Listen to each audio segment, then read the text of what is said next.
because I literally obliterated the pinion gear.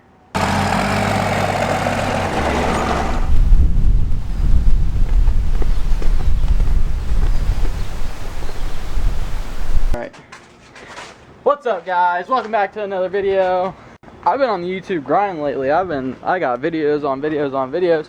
Anyhow, thank God for Trey breaking his truck or we wouldn't have another video. We gotta work on this junk pile today. His wheels are towed out, so like when he drives down the road they squeal, and he has the stocks on it because he's band-aiding it and doesn't want to fix known problems. Also, you're gonna have another video on this truck because we have to replace the upper ball joint. Woo! Nobody cares about ball joints. So we already measured it, so we're just gonna do like kind of like a backyard alignment on this thing. So like we measured the toe by like putting a tape across the sides of the wheels or whatever, and it's like a ½ inch out and toe it out on each side. So I guess we're gonna try to tow it back in. Honestly, he just wants the squeak to go away, so it's not like it needs like a perfect alignment or anything. Yeah, because I don't care about those tires. And then this thing, we got a lowering kit coming for it, which I said in last night's video, but I remembered that I actually am going to be out of town on Wednesday, so I don't know if I'm going to be able to do that on Wednesday. We'll see when I get back, but I might cut it all apart tonight or tomorrow or something, like have everything ready, maybe drop the front, I don't know, but yeah, I guess we're going to start on his alignment, and if his goes well, I might try to align this truck. It's probably need aligned probably since probably about 2 years now, 2 or 3 years now. It's needed aligned. I just don't care about alignments because they don't help with the performance of the vehicle. So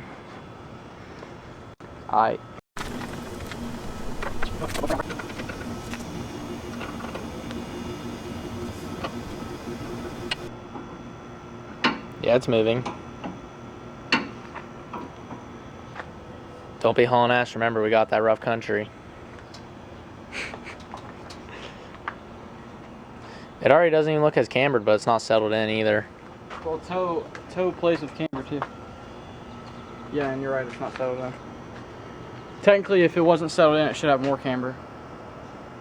Because when you lift the truck up, the wheels go in. So when you sit down, they stay down, and then when you drive it back, they straighten out. So they go like this, positive camber. No, that's if you have like twin I-beam Fords do that. Oh, this bitch is about to die. Yeah, I know. Yeah, that's fine. I have a charged battery. Technically, you should drive the truck back and forth for it to settle. Did you tighten those nuts? Those nuts aren't going to do anything. They're just locking nuts.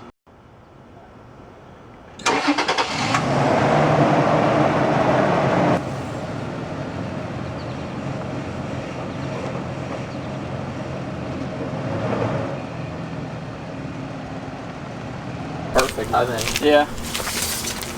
Alright.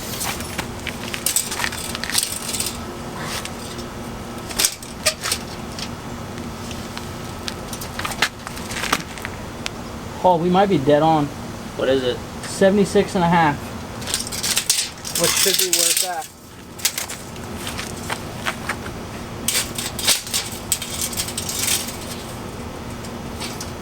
Oh, fuck.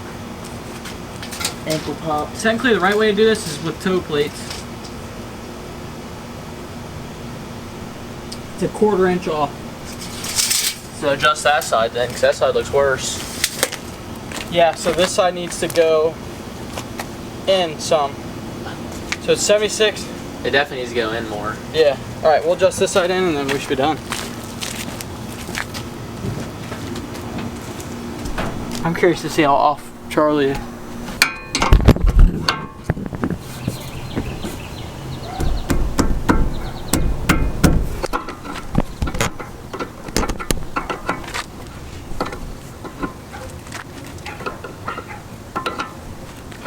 Okay, so you might have heard me mention earlier, talking about doing alignment on the first gen. So, like we started to go do it or whatever, and I got the wheel straight in the truck, and then we measured. The front wheel alignment is literally dead accurate. I measured 80 and 80 across the front and the back side of the tire, so that means they're perfectly in tow and everything. Like, they're not off at all. So then I was like, well, I've always had problems with this rear end because this is, for those that don't know, I think this was before I even had a YouTube channel. We swapped a 2nd gen rear axle in it because I literally obliterated the pinion gear on my old 1st gen axle, so I swapped a 2nd gen one in it. And the 2nd gen axle is about 5 inches wider, and the perch mounts on them are like a half inch or a 1/4 inch wider than the leaf springs. So it makes it a really big pain to get everything lined up. And on top of that, I used some really like junk U-bolts from like AutoZone when I did it. And ever since then, the truck's never really drove straight. And I guess I didn't put 2 and 2 together to think of that. And so I just went and measured. We have 3 inches from the tire to fender here. And then we have 2 1/4 inches from the tire to fender here. So the axle is tweaked to the left. And that explains a lot because when you're steering the wheels like this. So the truck's wanting to drive that way, so it compensates. I have way too much air in those tires. 52 PSI. That's not gonna make them squeal though. I know. But yeah, so that makes sense. So now we gotta figure out why it's doing that. I probably won't do that today because it's raining, but that's a mystery we can try to solve. I think really what needs to happen is I just need to order the proper U-bolts for it. The ones that are on it are they're just junk, honestly. So we'll order some good U-bolts for it, and then we'll try to like measure it out, maybe like weld some stuff up to make sure it doesn't move again. Honestly, track bars would probably prevent this. That could be why it keeps happening too. I don't know. I don't know if that's why people get track bars or not, but